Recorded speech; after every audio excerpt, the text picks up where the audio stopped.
Olá, meus irmãos, meus amados. Paz de Deus para vocês, meus queridos. Que Deus abençoe a cada um de vocês, onde vocês estiverem nesse momento, independente do horário que você está acessando esse vídeo. Que o Senhor Deus, Ele te alcance por meio do Espírito Santo dEle, que a graça do Senhor seja abundante na sua vida, né? Pela graça e poder de Deus estamos aqui, ó, vivos, né? Vivos, respirando, estamos bem, graças a Deus, melhor que merecemos, né? A graça nos alcança, por isso nós estamos aqui, tendo esse privilégio, né? Então, que você se anime, que você fique aí firme. Eu sei que problemas todos nós temos. Todos nós temos as nossas dificuldades, porque afinal de contas nós vivemos em um mundo caído no pecado, né? Nós temos uma natureza caída, pecaminosa, então a nossa batalha todo dia, queridos, não é fácil. Não é fácil mesmo, porque nós temos, né? Nós temos inimigos que tentam nos destruir todo dia, e um deles mora dentro de nós, né? Que é justamente o nosso maior inimigo, nem é Satanás, o nosso maior inimigo é o nosso eu, é a nossa carne que milita contra o nosso espírito, né? Milita, briga o tempo todo. Então a nossa carne é o nosso maior inimigo, né? Porque a nossa carne é o inimigo que está dentro da gente, né? Satanás, ele é nosso inimigo, só que ele está fora, né? Ele está fora. Ele lança, né? Ele lança ali as suas ciladas, mas se nós resistirmos, né, a ele, né, como diz na palavra do Senhor, nós estamos livres desse inimigo, mas a nossa carne, ela é pior. Por quê? Porque ela está dentro de nós, né? A nossa natureza, o tempo todo, né? Nós temos que vencer ela. Então é muito difícil. Porém, né, não é impossível, porque o próprio Deus, né, o Senhor Jesus diz que Ele não nos dá fardo maior do que o que nós podemos suportar. Então, queridos, vamos, né, suportando a esses fardos, vamos vencendo a cada dia, né, vencendo o nosso eu, vencendo a nossa carne, vencendo o inimigo, vencendo as dificuldades, né, por meio daquele que nos fortalece, por meio de Cristo Jesus, não é verdade? Estudamos aí as parábolas, eu creio que aquele que conseguiu assistir os vídeos foram abençoados, adquiriram conhecimento, né? Porque a palavra do Senhor, ela nos traz isso, nos traz conhecimento, nos traz tudo que precisamos, está dentro da palavra do Senhor, né? E agora, essa semana, nós vamos voltar lá para o livro de Atos para estudar um pouquinho, né? A gente vai dando variando um pouco para não ficar muito cansativo, né, em um assunto só. Então, essa semana nós vamos voltar, porque aqui foi o começo de tudo, né? O começo entre aspas, né? Na metade do caminho, o começo onde eu e você, gentios, né? Nós somos inseridos nessa história toda, que é essa trajetória, né? Que eu já expliquei em alguns vídeos aqui atrás, mas aqui, né, na igreja primitiva, foi onde o Evangelho de Cristo ele foi difundido, ele chegou aos confins do mundo, chegou a mim e a você, que somos gentios, né? Que fomos enxertados na oliveira verdadeira, que é a nação de Israel, o povo de Israel, né? Pela aliança que Deus fez lá com Abraão, em Gênesis 12, nós fomos, né, abençoados e enxertados nesse povo que é o povo de Deus. Então, nós vimos muitas coisas aqui de Atos, né? Nós chegamos aqui, ó, no capítulo 6 de Atos, é um capítulo curtinho. Eu vou dar só uma resumida nele para a gente ir para o capítulo de hoje, né? Que é o capítulo 7, né? Então, aqui do capítulo 6 de Atos, fala da dificuldade que os irmãos teve com o crescente número de pessoas, né, de judeus convertidos, né, ao Messias. Então, a igreja começou a receber muitos convertidos, muitas pessoas chegando, né, Você vê que nos discursos de Pedro, né, eram 3.000 pessoas e cada dia o Senhor ia acrescentando. Então, foi aumentando o número daqueles que criam no Messias. Então, né, com esse aumento, houve ali uma pequena controvérsia, né, na distribuição de alimentos, né, porque eram poucos líderes, né, para pregar, para fazer tudo, né, ao mesmo tempo. E aí, vendo essa necessidade, os discípulos, né, eles convocaram a multidão, vou ler aqui no capítulo 6, né, versículo 2, ó, e os discípulos convocaram a multidão, e os 12 convocaram a multidão dos discípulos e disseram: não é razoável que nós deixemos a palavra de Deus e sirvamos às mesas. Por isso, irmãos, escolhei dentre vós 7 homens de bom testemunho, cheios do Espírito Santo e de sabedoria, aos quais possamos nomear sobre este serviço. Então, os apóstolos, eles veem a necessidade de nomear 7, né? 7 diáconos, para que eles ficassem por conta da distribuição de alimento, né, para as viúvas, e eles, os discípulos, eles continuassem na ministração da palavra, né, pregando a palavra, né, mas nós nos entreguemos continuamente à oração e ao ministério da palavra, tá vendo? E este pareceu agradável a toda a multidão, e eles escolheram Estevão, homem cheio de fé e do Espírito Santo, Filipe, Procoro e Nicanor, Timão, Parmenas, Nicolau, prosélito de Antioquia, a quem eles colocaram diante dos apóstolos, e esses orando, impuseram suas mãos sobre eles. E a palavra de Deus crescia e o número dos discípulos se multiplicavam muito em Jerusalém, e um grande número de sacerdotes obedecia à fé. Vocês estão vendo, ó, que a palavra do Senhor, ela se multiplicava e crescia muito em Jerusalém? Até aqui, queridos, ainda é em Jerusalém, né? Até aqui, né, a mensagem não tinha se expandido ainda para os gentios, ainda estava dentro de Jerusalém. Aqui é tudo ainda na igreja primitiva, fundada pelos apóstolos, né, pelos judeus, então eles ainda estavam ainda, né, nessa situação aqui. E Estevão, cheio de fé e do poder, fazia grandes maravilhas e milagres entre o povo. Então levantaram-se alguns da sinagoga, que é chamada a sinagoga dos libertos, e dos sirineus, e dos alexandrinos, e dos que eram da Sicília e da Ásia, e disputavam com Estevão.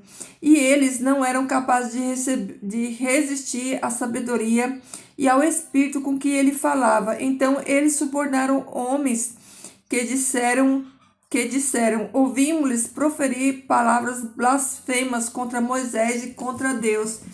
Quem eram, né, esses libertinos aqui, né, que o texto fala? Esses libertinos aqui, eles eram judeus que foram, né, eles foram levados cativo para Roma por Pompeu. Roma depois soltou eles, libertou eles, e eles foram repatriados na Palestina. E na Palestina eles abriram lá, né, uma sinagoga, e ocuparam a sinagoga e ficaram por ali. Então esses eram os libertinos, né, judeus que foram capturados por Roma, levaram cativos para Roma, mas depois Roma repatriou eles, eles voltaram ali para a Palestina, e lá eles fundaram essa sinagoga, né? A sinagoga dos libertinos. Então, eles incitaram o povo e aos anciãos e aos escribas, e vindo sobre eles, agarraram-no e o levaram ao conselho, e apresentaram falsas testemunhas que diziam: este homem não cessa de proferir palavras blasfemas contra este lugar e a lei, porque nós lhes ouvimos dizer que esse Jesus de Nazaré destruirá este lugar e mudará os costumes que Moisés nos deu. E todos os que estavam sentados no conselho, fixando os olhos nele, viram a sua face como a face de um anjo. Queridos, que coisa impressionante, não, né? Vejam, queridos, que a acusação que foi feita para Estevão, né? A mesma acusação que eles fizeram aqui para Estevão, foi a acusação que foi feita, né, para Jesus. Eles acusaram Jesus justamente disso, ó, a mesma acusação que eles acusaram Estevão. Eles acusaram Jesus, né, de falar que ia destruir o templo e acabar com a lei de Moisés.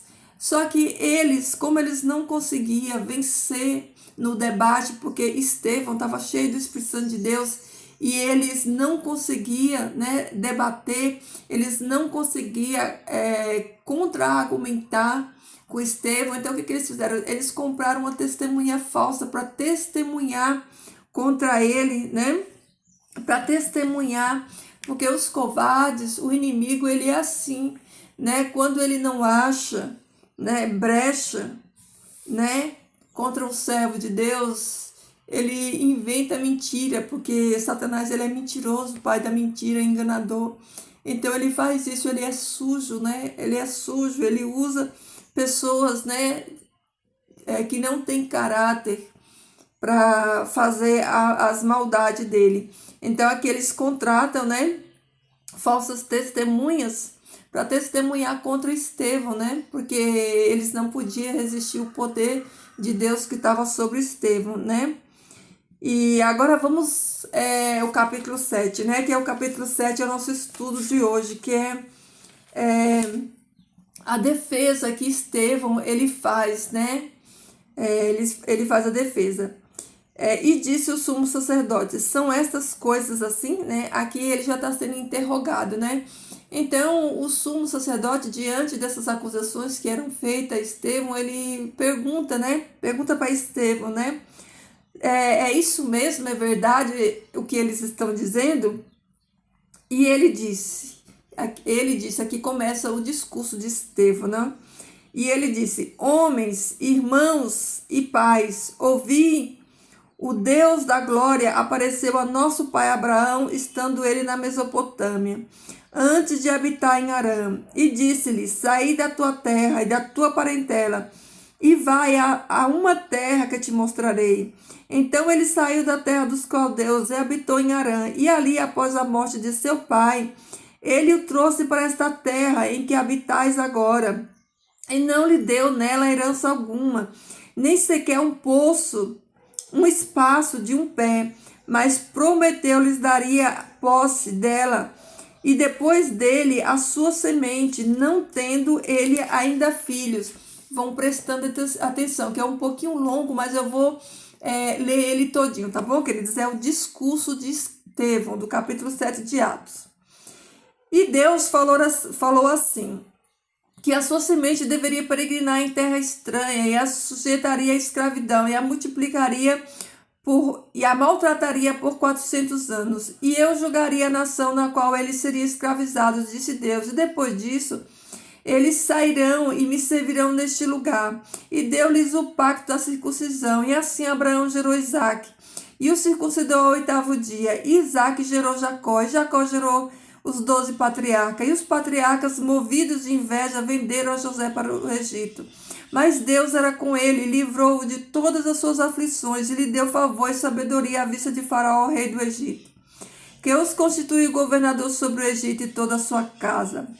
Ora, veio uma fome em toda a terra do Egito e de Canaã, grandes aflições, e nossos pais não achavam sustento. Mas tendo ouvido Jacó, que já havia trigo no Egito, enviou ali nossos pais pela primeira vez. E na segunda vez José se deu a conhecer a seus irmãos, e a família de José tornou-se conhecida no Egito. E José mandou chamar a seu pai Jacó e a toda a sua família, 75 almas. E Jacó desceu ao Egito, e morreu ele e nossos pais. E foram carregados para Siquém, e colocados na sepultura de Abraão, comprada por uma soma de dinheiro dos filhos de Ramó, pai de Siquém. Aproximando-se, porém, o tempo da promessa que Deus tinha jurado a Abraão, o povo cresceu e se multiplicou no Egito. Até surgiu um outro rei que não conhecia José. Este, tratando com astúcia, A nossa parentela maltratou nossos pais para que eles abandonassem seus filhos pequenos até o fim, para que não sobrevivessem. Naquele tempo nasceu Moisés, e era muito formoso, e foi criado por 3 meses na casa do seu pai. Mas quando ele foi abandonado, a filha de Faraó tomou-o, criou como se fosse seu filho. E Moisés foi instruído em toda a sabedoria do Egito, e era poderoso em suas palavras e atos. E quando ele completou a idade de 40 anos, veio no coração visitar seus irmãos, os filhos de Israel. E vendo um deles sofrer injustamente, ele o defendeu e vingou o opressor, matando o egípcio. E ele achava que seus irmãos entenderiam que Deus, pela sua mão, lhe havia de dar a liberdade, mas eles não entenderam. E no dia seguinte ele apareceu aos que estavam lutando e tentou apaziguá-los novamente, dizendo: Senhores, sois irmãos, por que vos maltratais uns aos outros? Mas aquele que maltratava o seu próximo repeliu, dizendo: Quem te fez governador e juiz entre nós? Queres tu matar-me como tu mataste o egípcio ontem? Então, diante disso, Moisés fugiu e esteve como estrangeiro na terra de Midian, onde ele gerou 2 filhos, e completando 40 anos, apareceu-lhes ao deserto do monte Sinai o anjo do Senhor numa chama de fogo em uma sarça. Quando Moisés viu, se maravilhou da visão e aproximou-se para observar. A voz do Senhor veio a ele, dizendo: Eu sou o Deus de teu pai, o Deus de Abraão, de Isaque e o Deus de Jacó. E Moisés tremia e não ousava olhar. Então o Senhor lhe disse: Tira a sandália dos teus pés, porque o lugar em que estás é terra santa. E eu tenho visto a aflição do meu povo que está no Egito. E eu ouvi os seus gemidos e desci para livrá-los. E agora vai, eu te enviarei ao Egito, a este Moisés a quem eles rejeitaram, dizendo: Quem te fez governador e juiz? A este Deus enviou para ser governante e libertador pela mão de um anjo que lhes aparecera na sarça. Ele os tirou após ele ter mostrado maravilhas, sinais na terra do Egito, no Mar Vermelho e no deserto por 40 anos. Este é aquele Moisés que disse aos filhos de Israel: Um profeta como eu, o Senhor vos deu. Vos levantará dentre vossos irmãos, e a ele ouvireis. Este é o que esteve na igreja no deserto com os anjos, que lhes falou no monte Sinai com nossos pais, o qual recebeu os oráculos de vida para nos dar, ao qual nossos pais não quiseram obedecer, antes o rejeitaram, e em seus corações retornaram ao Egito, dizendo a Arão: Faze-nos deuses que vão diante de nós. Porque este Moisés que nos tirou da terra do Egito, não sabemos o que lhe aconteceu. E naqueles dias eles fizeram um bezerro e ofereceram sacrifício ao ídolo e se regozijaram nas obras das suas próprias mãos. Mas Deus se afastou e o entregou para adorar as hostes do céu, como está escrito no livro dos profetas: Ó casa de Israel, me oferecestes animais mortos sacrifício durante 40 anos no deserto. De fato, tomaste o tabernáculo de Moloque e as estrelas do vosso Deus Infã, figura que vós fizeste para adorar. E eu vos removerei para além da Babilônia. Nossos pais tinham o tabernáculo do testemunho no deserto, como ordena aquele que disse a Moisés que eu fizesse segundo o modelo que tinha visto, o qual nossos pais, recebendo, também o levaram como Jesus, apóstolo dos gentios, que Deus expulsou da face de nossos pais até aos dias de Davi, que achou favor diante de Deus e desejou promover um tabernáculo para o Deus de Jacó. Mas Salomão lhe edificou uma casa. O Altíssimo, porém, não habita em templos feitos por mãos, como diz o profeta. O céu é o meu trono, e a terra é o meu escabelo. Que casa me edificarei, diz o Senhor? Ou qual é o lugar do meu deserto, do meu descanso? Não foi a minha mão que fez todas essas coisas? Duros de serviço, incircuncisos de coração e ouvidos, vós sempre resistis ao Espírito Santo, como fizeram vossos pais. Assim vós fazeis. A qual dos profetas não perseguiram vossos pais, até matarem os que anteriormente anunciavam a vinda do justo, do qual vós agora fostes traidores e assassinos. Vós que rebelaste a lei pelo intermédio de anjos, que recebeste a lei por intermédio de anjos e não aguardaste. E eles, ouvindo essas coisas, cortou-se-lhes os corações e rangiam os dentes sobre eles, mas ele estava cheio do Espírito, olhando firmemente para o céu, viu a glória de Deus, Jesus em pé, à destra de Deus, e disse: Eis que eu vejo os céus abertos e o Filho do Homem em pé, à destra de Deus. Então eles gritaram em alta voz, tamparam os ouvidos e arremessaram unanimemente contra ele. E expulsando-o da cidade, o apedrejavam, e as testemunhas depuseram suas vestes aos pés de um jovem chamado Saulo. E eles apedrejaram a Estevão, que invocava a Deus, dizendo: Senhor, recebe o meu espírito. E pondo-se de joelhos, clamou em alta voz: Senhor, não coloque este pecado para eles. E tendo dito isso, adormeceu. Queridos, se você não tem paciência de ouvir a palavra de Deus, se você acha que é demais gastar tempo para ouvir a palavra de Deus, você não está preparado, nem se preparando para a eternidade.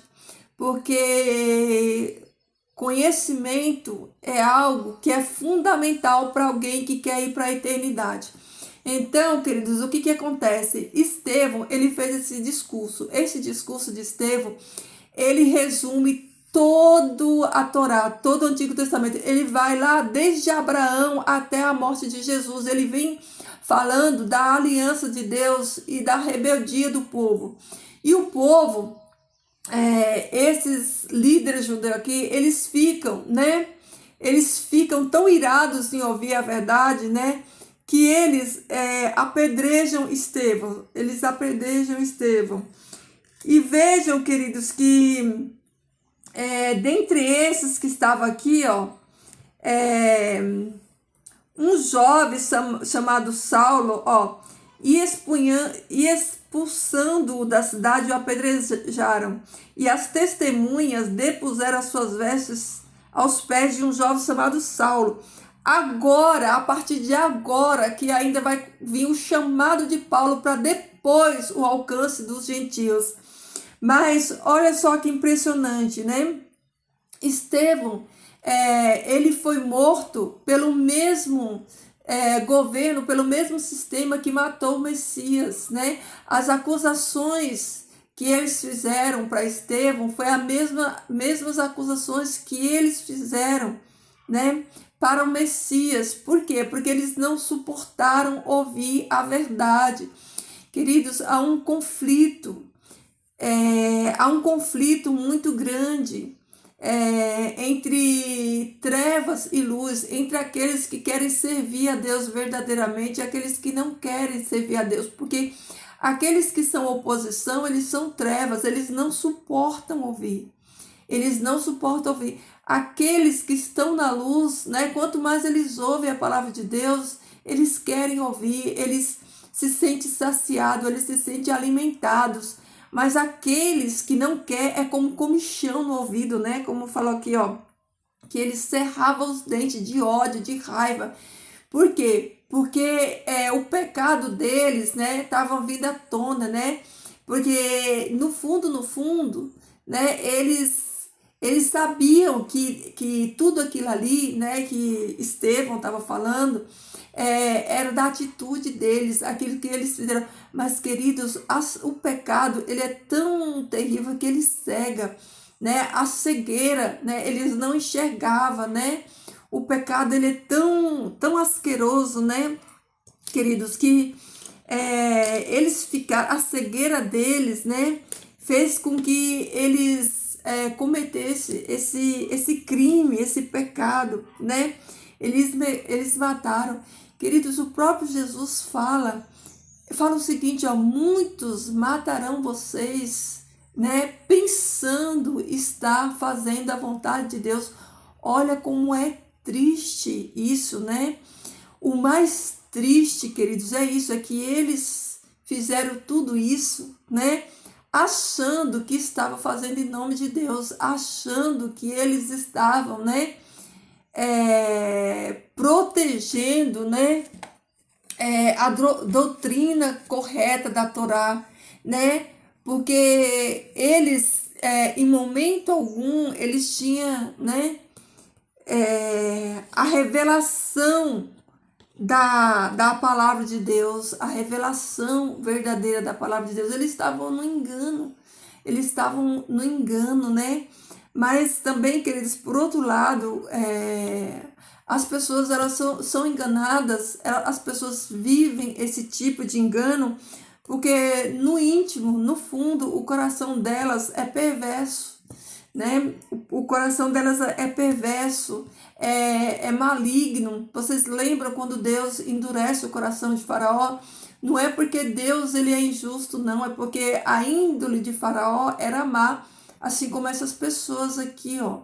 A índole delas eram más, né? Eram pessoas ruins, por isso, né, elas se tornaram objeto de Satanás para fazer, né, essa atrocidade, para matar Jesus, para matar Estevão e para matar muitos que morreram como mártires depois de Estevão, porque Estevão aqui ele foi o primeiro de muitos, né?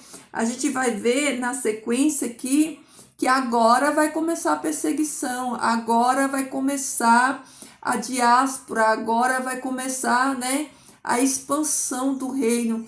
E tudo, e até nisso há um propósito, uma permissão de Deus, né?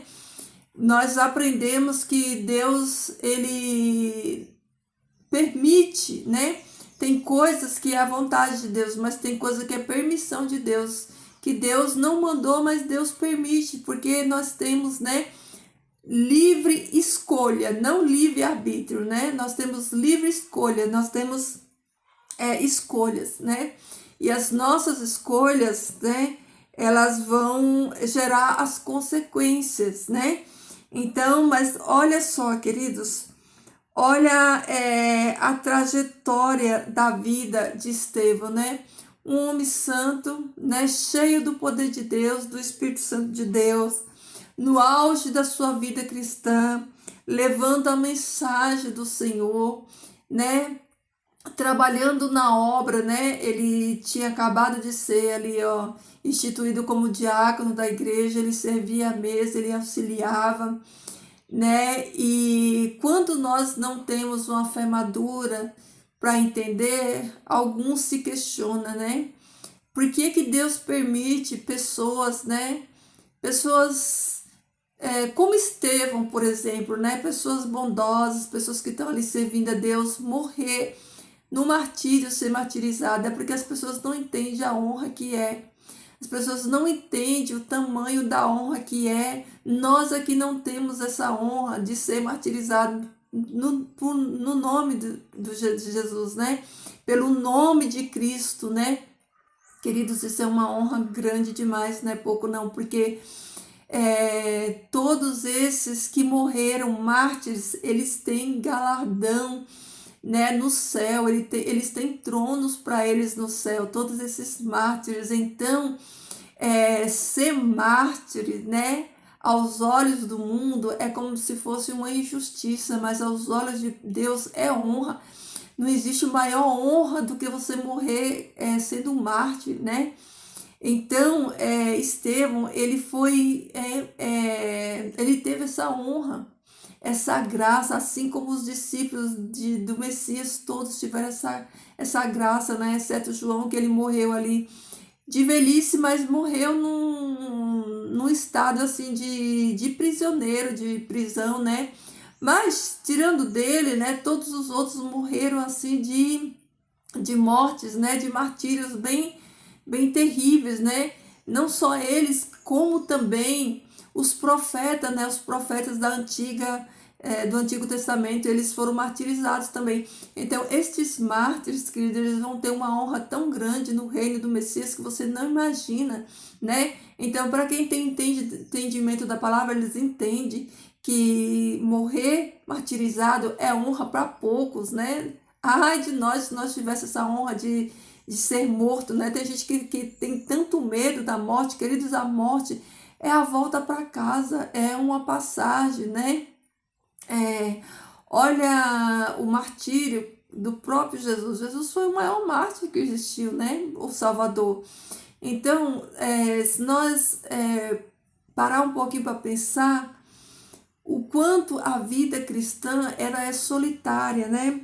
Queridos, a vida cristã ela é uma vida solitária, ela não é uma vida de glória, ela não é uma vida de alegria, ela não é uma vida de glamour, ela é uma vida de luta, de dor, de sofrimento. E para falar um pouquinho disso, eu vou falar do nosso maior exemplo, que é o nosso Salvador, Jesus.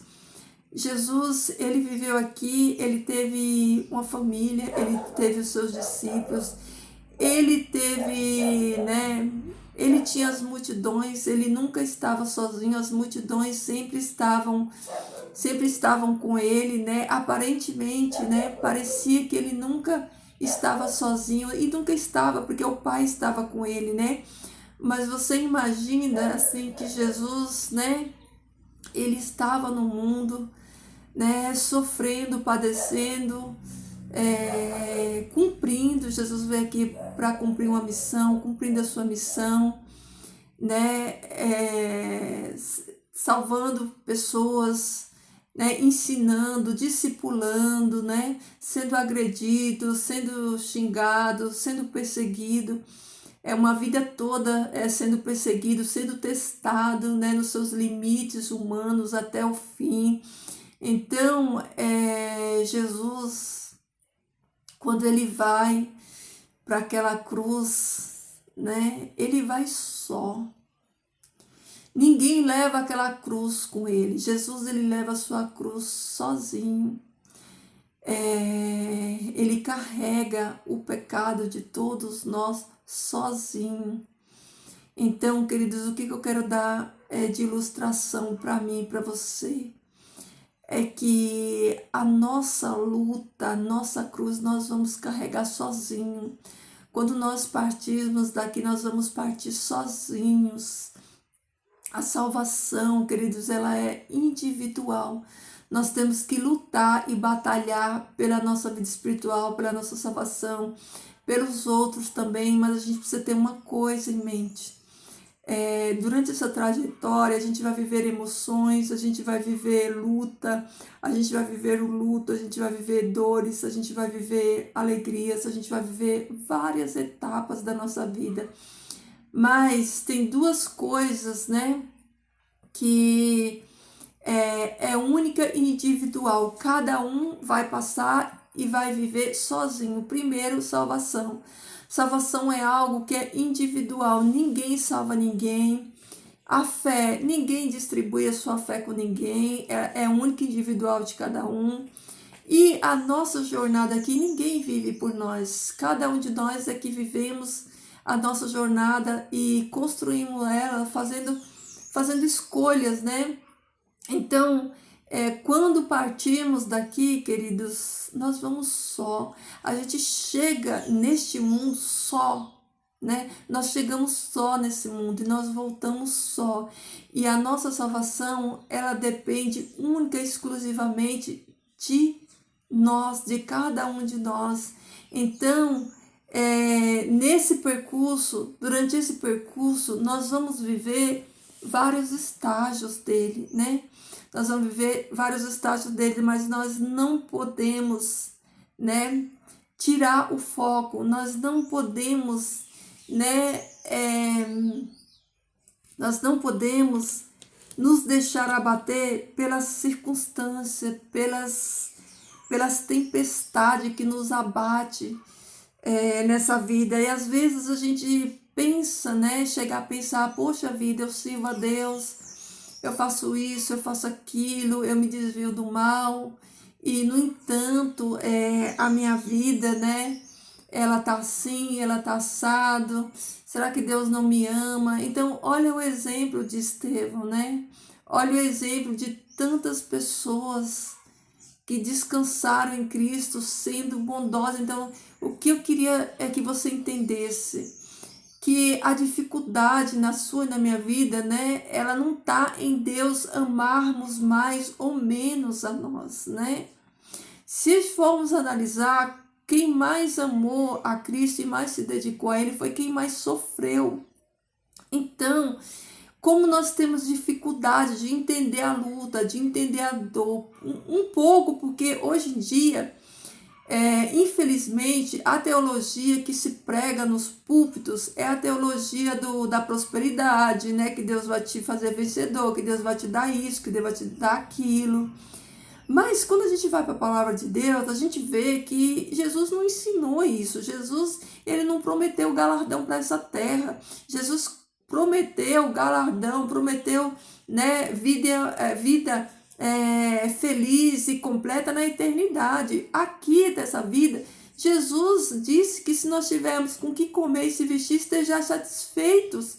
Então, queridos, não vos assusteis com o sofrimento, com a dor, porque o próprio Paulo fala, né, lá em Romanos, né, que o sofrimento dos tempos presentes não se compara à glória que há de ser revelada por meio de Cristo Jesus em mim e em você. Então, vamos refletir na vida desse mártir, né? Na vida deste servo de Deus, né? Que abriu o caminho aí, ó. Ele foi o primeiro de muitos, né? O primeiro de muitos que viria depois dele, né? Pensa que Deus, ele te colocou aqui não para você viver uma vida, né? De felicidade, de alegria. Não, queridos, não é nada disso. Nós estamos aqui por um propósito. Nós estamos, né? Nós estamos numa fase de militância, de militar, de lutar. Nós estamos envolvidos em um conflito cósmico, de batalha espiritual, né? E que com certeza, se você serve a Deus, assim como Estevão, você é alvo das trevas, e as trevas, ela não vai desistir. Assim como Deus também não desiste de nós. Só que o que acontece? Se nós não entendermos, né? Se nós não entendemos corretamente, né, aquilo que Jesus espera de nós, aquilo que Ele fez por nós, quem nós somos, qual é a nossa função aqui nesse percurso, nesse período de tempo que vamos passar aqui, para chegarmos na eternidade, nós vamos ficar perdidos no meio desse caminho, né? Nós vamos ficar perdidos no meio desse caminho, ou então a gente vai ficar sofrendo a vida inteira, né? Porque o sofrimento, ele é comum à vida de um cristão. O próprio Jesus fala que no mundo tereis aflições, mas tem de bom ânimo, né? Então vamos ter bom ânimo, né? Vamos entender que aqui a gente ainda está na batalha, né? A glória é na eternidade, queridos. A vida maravilhosa que a gente almeja, sem dor, sem pecado, sem lágrimas, sem nada disso, é na glória, na eternidade. Não chegou ainda, a gente ainda está na fase da batalha, a gente ainda está no campo de batalha. A gente ainda está vivendo essa fase ainda, né? Olha, é só a gente se espelhar no exemplo do Messias, Jesus. Ele nos deu o exemplo certinho. Ele veio aqui, ele sofreu, ele padeceu e morreu vitorioso e nos deu vitória. Nós somos a mesma coisa, nós nascemos aqui. Lembra de uns vídeos atrás que eu falei aqui com vocês?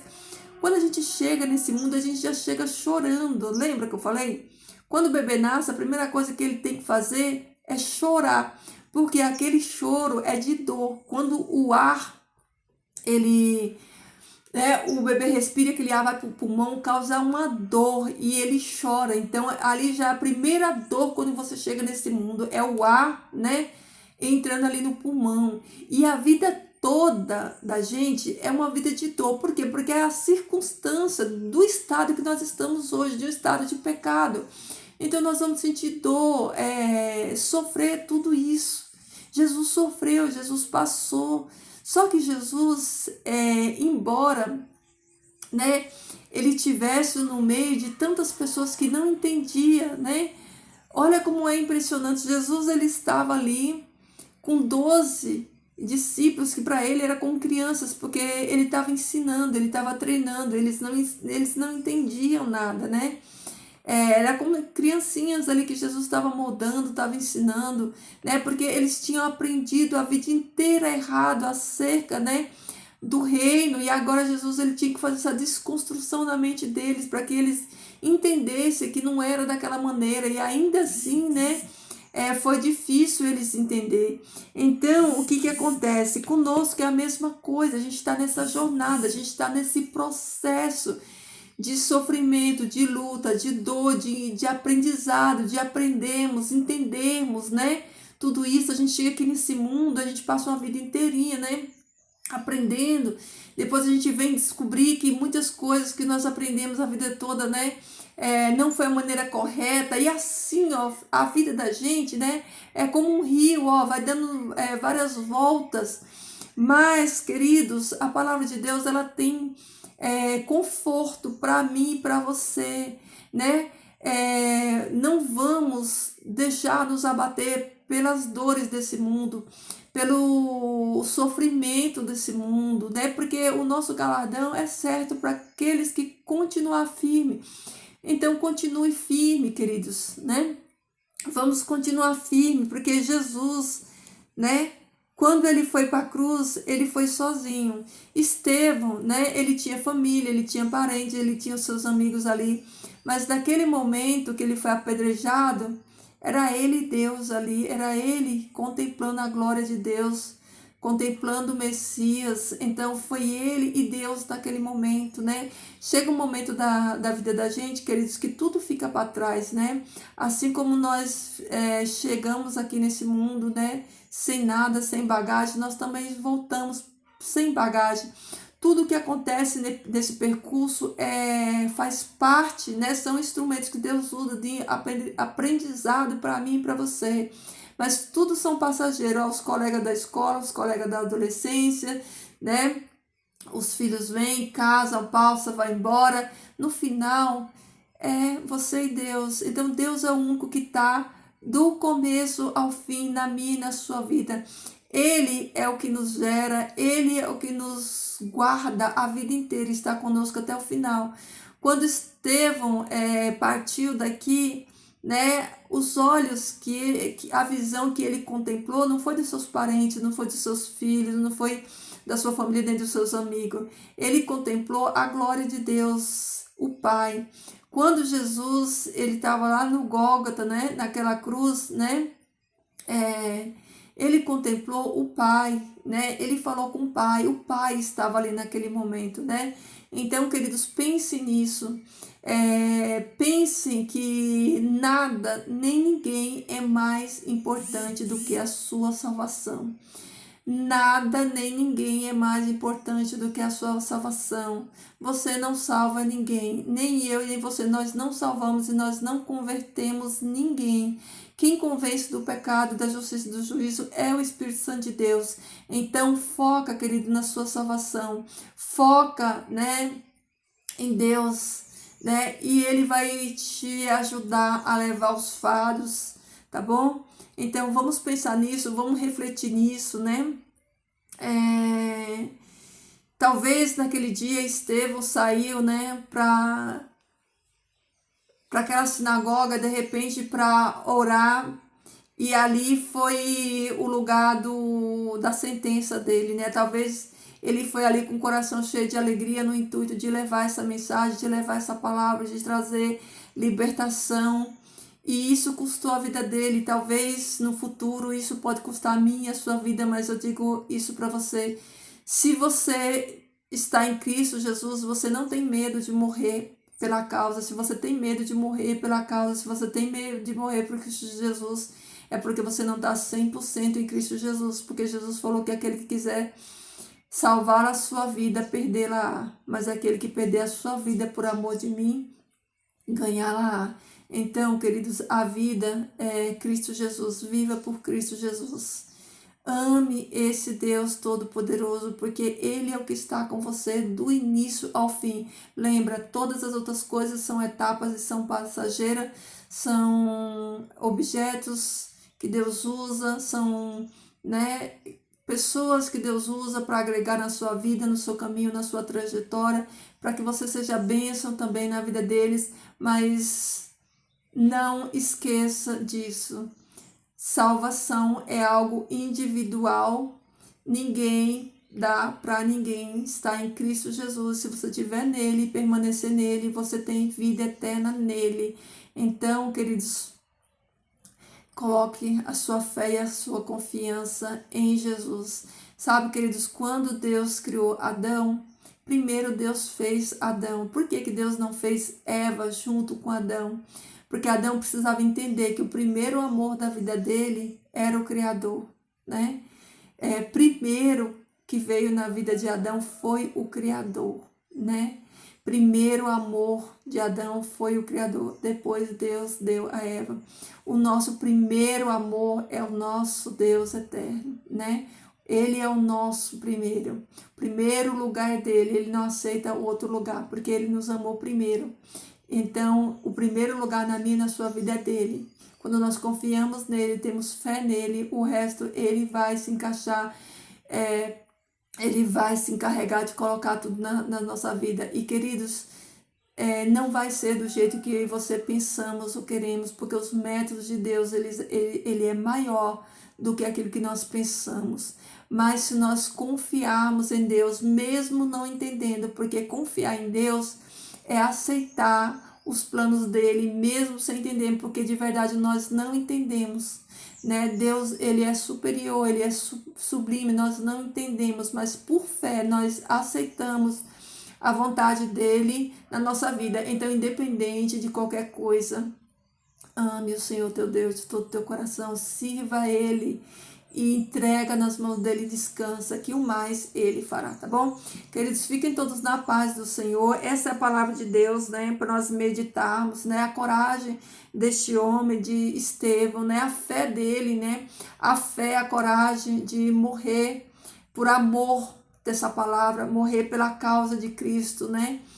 E essa história tá aí até hoje como exemplo de fé, e na eternidade aqueles que chegam lá vão conhecer Estevão, né? Vão poder ver esse testemunho de fé, e que esse testemunho sirva de exemplo para mim e para você, que nós possamos viver cada dia com o Senhor, buscando ele e aceitando a vontade dele, que é boa, perfeita e agradável, mesmo quando nós não entendemos, mesmo quando a vontade de Deus às vezes nos causa dor e sofrimento que nós não entendemos, mas pela fé nós aceitamos que Deus, ele sempre tem o melhor para mim e para você, tá bom? Vamos orar? Querido Deus e Pai, eu te louvo, Senhor Deus, eu bendigo o teu nome santo, agradeço, Pai eterno, por mais um dia na tua presença, agradeço, Pai, por essa porção da tua palavra, por nos mostrar, Senhor Deus, esse testemunho de fé, de coragem, de amor, Senhor Deus, que foi a vida de Estevão, dele ter entregado, Senhor Deus, a vida dele, Pai, por amor de Ti, por amor da Tua causa, que nos sirva, Pai, de reflexão, que nos sirva, Senhor Deus, de coragem para também testemunharmos, Pai, para permanecermos, Senhor Deus, na Tua presença, mesmo quando não entendemos, mesmo quando o dia mal chegar, mesmo quando a dor chegar, Pai, quando o luto chegar, quando a dificuldade chegar, Senhor Deus, quando o vale da sombra da morte chegar, Pai, que a nossa fé continue firme em Ti, Senhor Deus, que nós possamos confiar, Pai, que o Senhor está no controle e que está na direção de tudo, e que a nossa vida já está nas Tuas mãos, Senhor Deus, ela já Te pertence, e que o Senhor faça, Senhor Deus, aquilo que for melhor, Pai,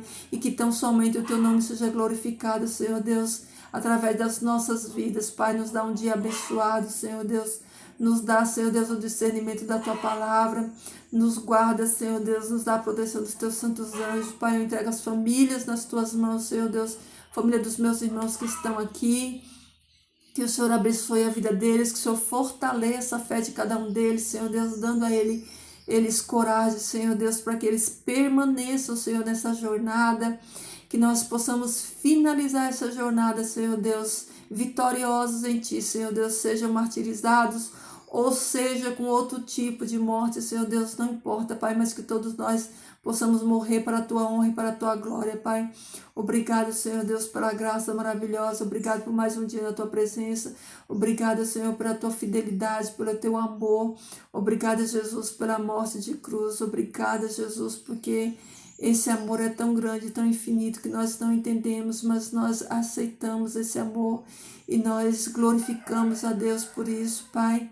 Abençoe, Senhor Deus, as nossas crianças, nossos jovens e adolescentes, Senhor Deus, livra eles, Pai, das maldades desse mundo, livra eles, Senhor Deus, das armadilhas, Senhor Deus, do inimigo, Pai, nos dá sabedoria para trabalharmos na vida deles, Senhor Deus, nos dá, Senhor Deus, sabedoria, Pai, para inculcarmos a Tua palavra, Senhor Deus, nos dá as estratégias, Senhor, os métodos, Pai, para ensinarmos eles nos Teus caminhos, Senhor Deus, nos ajuda também a testemunhar, a sermos boas mães e bons pais também para eles, que eles vejam em nós, Senhor Deus, exemplo, Senhor, bom exemplo, boa conduta, Pai, que eles tenham, Senhor Deus, recebam de nós um legado, Pai, espiritual, de amor a Ti, de obediência à Tua palavra, Pai. Senhor, obrigado, Pai, obrigado por nos amar tanto, Senhor, obrigado, Pai, por todo o amor demonstrado a cada um de nós, por a Tua fidelidade, mesmo sem merecermos, Pai, nós Te louvamos. Nós bendizemos o Teu nome santo, Pai, que a atmosfera do céu nos envolva, que o Teu bom Espírito, Senhor Deus, continue conosco, abrindo a nossa mente, nos dando a sabedoria, Pai, o entendimento da Tua palavra, Senhor Deus, que nós possamos, Pai, pregarmos, Pai, a Tua palavra a tempo e a fora de tempo. Pai, obrigada por tudo, Senhor. Nos dá a Tua bênção, Pai, nos dá força, coragem, determinação, Pai eterno, em nome de Jesus eu te peço, te agradeço. Amém. Queridos, é isso aí, meus amados, fiquem todos na paz do Senhor, que Jesus transborde amor no seu coração, que esse amor de Jesus, ele rompa fronteiras e alcance outros para a glória do nome dele, tá bom? Deixa aí o seu comentário, tá? Fiquem todos com Deus, queridos, e até amanhã. Deixa o seu like aí no vídeo, tá bom, queridos?